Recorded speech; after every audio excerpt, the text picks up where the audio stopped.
Assalamu alaikum wa rahmatullahi wa barakatuhu. Welcome to class 7 students.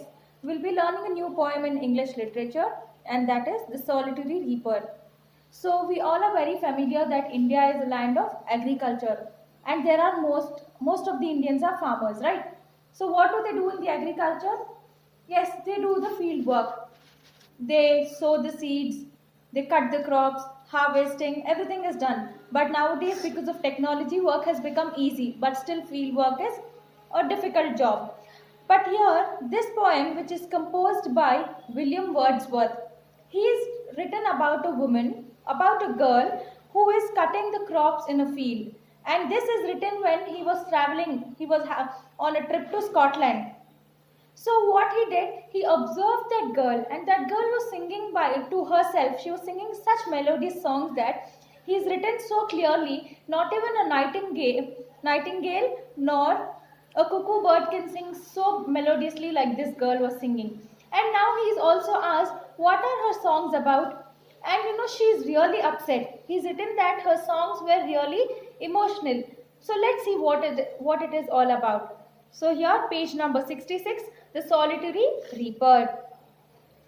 So first stanza, behold her single in the field, yon solitary highland lass, reaping and singing by herself, stop here or gently pass. Alone she cuts and binds the grain, and sings a melancholy strain. Oh, listen, for the vale profound is overflowing with the sound. So here he is telling us in the first stanza, behold her single in the field. This means the girl is alone in the field, nobody is with her. Yon solitary highland lass. Yon solitary in the sense, she's in a field which is on a highland, that's a mountain. And lass stands for girl. So this girl is on a field on a mountain and she's alone. Reaping and singing by herself. What is she doing? She's reaping and singing by herself. Stop here or gently pass. So the poet is telling us that if either you can stop and listen to her songs or you can just pass by from there. Alone she cuts and binds the grain. What is she doing? She's cutting and binding all the grain and sings a melancholy strain. What does melancholy mean? Melancholy is a feeling of sadness. Without any reason, you'll also be upset, right? So this girl, she's singing songs without having any sadness. Oh, listen, for the valley profound is overflowing with the sound. So the poet is telling, listen everybody, the valley is overflowing with the melodious sound of this girl. Why? Because she is singing very melodiously in a very sad tune. Understanding? And then, no nightingale did ever chaunt more welcome notes to weary bands of travelers in some shady haunt among Arabian sands. So here he is telling that even a nightingale couldn't sing so melodiously and make the weary bands in the sense the tired travelers feel peaceful listening to the song. So he's telling that even a bird cannot sing as melodiously as this girl can. And what is happening to the travelers? They are listening to her melodious songs and they are taking rest in some shady places and which is near Arabian sands.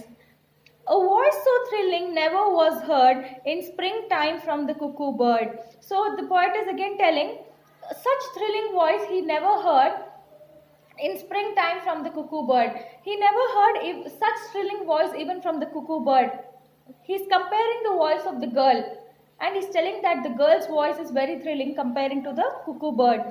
Breaking the silence of the seas among the farthest Hebrides. So her songs are removing the silence from the Hebrides. Hebrides means group of islands.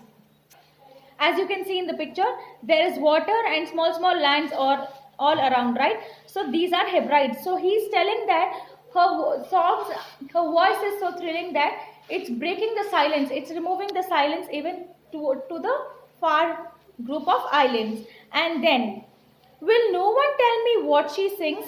And no poet is asking, can anyone tell what is her song all about? Perhaps the plaintive number flows for old, unhappy, far off things and battles long ago. So Wordsworth is telling us that might be her songs are about the battles of the olden days and it is old, or it's all about unhappy things, or it's about things which have already over, and it's all about battles long which have already taken place, or is it some more humbly familiar matter of today, some natural sorrow, loss or pain that has been and may be again. First he told that might be her songs are all about the battles which have taken place, or secondly he's telling might be her songs are all about the natural sorrows, the sadness, griefs, happiness, whatever comes in our life, might be it's all about those things. Whatever the theme, the maiden sang as if her song could have no ending. Now Wordsworth is telling whatever she would have sang, there is no ending for her songs. I saw her singing at her work. He's telling he saw that the girl was enjoying her work by singing songs. And over the sickle bending, as you can see in the picture, this is a sickle. It's an instrument which is used to cut crops. So she is taking that sickle, she is bending herself and cutting the crops. I listened motionless and still, which means that the poet stood over there without moving and he was listening to the songs of that girl. And as I mounted up the hill, the music in my heart I bore, long after it was heard no more. So he's telling that as he started climbing the mountain, the music was still in his heart and he was able to hear. But as he went far away from the field, he couldn't listen to anything. But still the music of her songs was there in his heart. So this is what he's trying to tell, that the girl is enjoying her work by singing songs. And she's interestingly doing her given work. Clear? Thank you.